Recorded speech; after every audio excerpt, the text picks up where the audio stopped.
Everybody asking how we doing, say we good. Don't need no one to tell me how to live just like they would. It ain't their business, but they in it, I don't know why. Revolved around my life after I found another. So let's start case study 1. The problem involves comparing two investment options with different compounding periods. We will calculate the total accumulated amount and the interest earned from both options using the compound interest formula. So we will first calculate the total accumulated amount of bank loan. The compound interest formula is S equal to P 1 plus K over M MT, where P is 150,000, while K is 0.05 over M, which is 4, and T is the time in years, which is 5. And then we solve it using the calculator. Then the total accumulated amount would be 192,305.58 Sing. The interest earned is equal to S minus P, where S is the total accumulated amount before, which is 192,305.58 Sing, and P is the principal amount, which is 150,000. Then we put that on the calculator to solve it. The answer should be 42,305.58 Sing. Next, we need to do the same for Bank Sejahtera, where the total accumulated amount is equal to P 1 plus K over M MT. P is the same to Bank Limbun, which is 150,000, where K is 0.048 over M, that is 6. And lastly, T is equal to 5 years. Then we solve it using the calculator, and the answer is 190,505.37 Sing. While the interest earned is equal to S minus P, where S is 190,505.37 Sing and P is 150,000, and then the answer is 40505.37 Sing.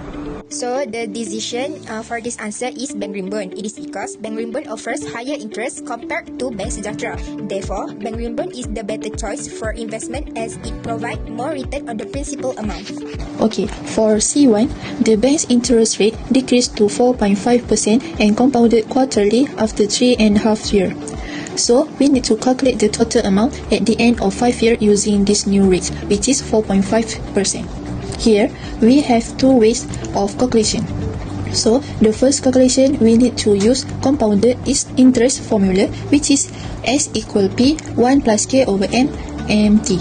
So, the P is 150,000 and K is 0.05 and M is 4 and T is 3.5 because the 3.5 years.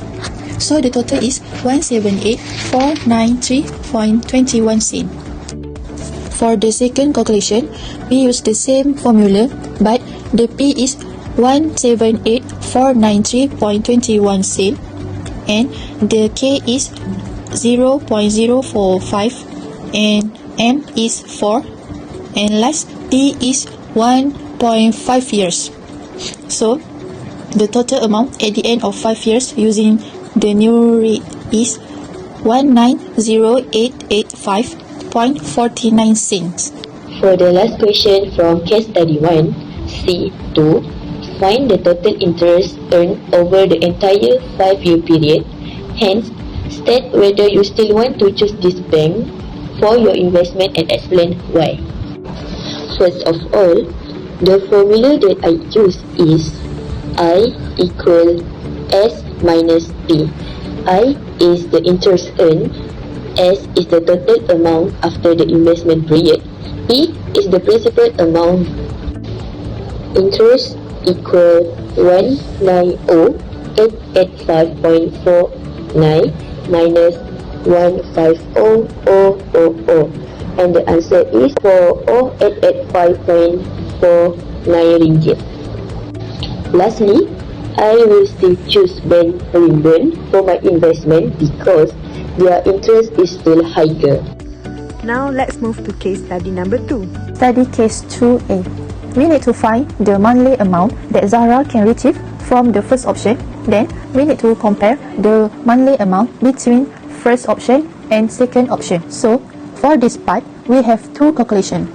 So, for the first calculation, we need to use present value formula of annuity, which is A equal R 1 minus 1 plus K over M negative MT over K over M. For A, we use 15,300 and R is unknown.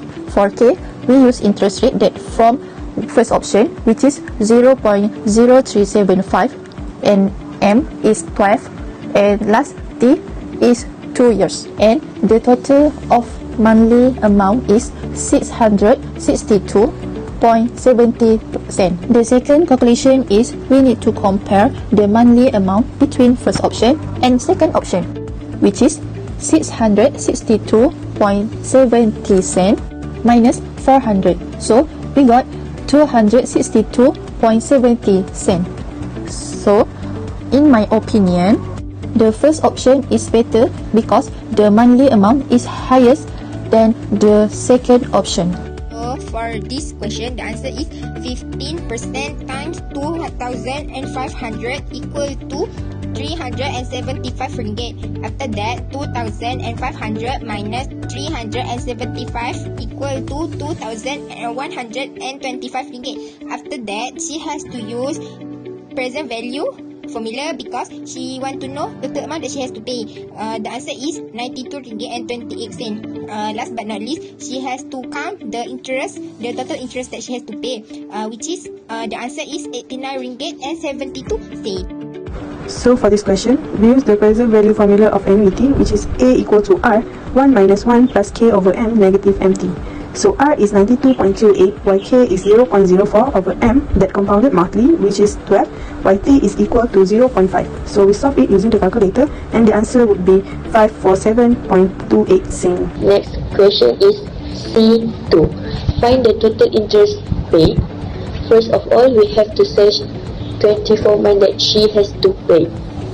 Firstly, the total amount in 18 months. 92.28 will multiply 18 months.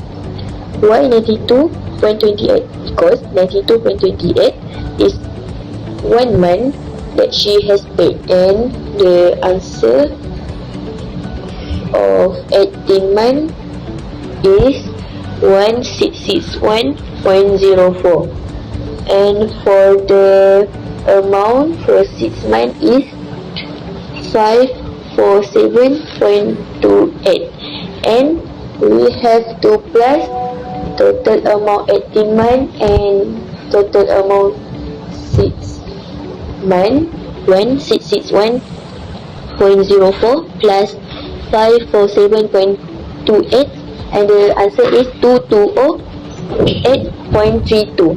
That is the total payment for 24 months, and we have to minus the loan she has. 2208.32 minus 2125, and the answer is 83 ringgit 32 cent. For the last question from case study 2, which is D, we need to find the amount her uncle should pay on the fourth payment to settle all outstanding arrears after missing the first 3 monthly payment. So we need to use the future value formula of annuity, which is S equal R 1 plus K over M MT minus 1 over K over M. So for the R, we use 92.28 cent, and the K is 0.04, and the M is 12, and the T is 1 per 3 years. So the total amount that her uncle should pay on the fourth payment is 370.97. That's all from us. How we doing? Say we good.